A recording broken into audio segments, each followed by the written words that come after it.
Hello everyone, welcome back to another video from Webtech Tutorial. In today's video, I'm gonna guide you through a quick and easy step on how to change Shein password. If you are looking for a way to change your Shein account's password if you want to protect your account from possible threats, then here's how you can do it. Simply launch Open Shein application on your preferred device or simply go visit and log into your Shein account on a web browser. Once you are done logging into the account, tap on the Me button or the Profile button at the bottom right hand corner.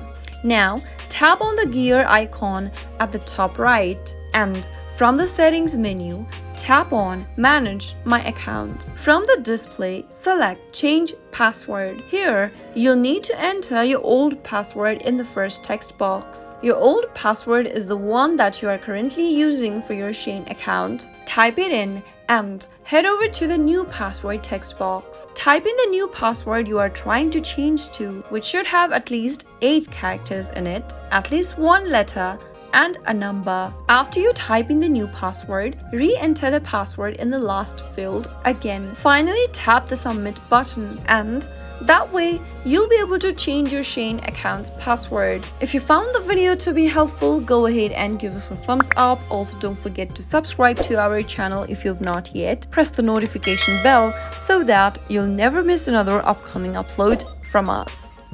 I'll be back with more of these quick tutorial videos. Thank you for watching.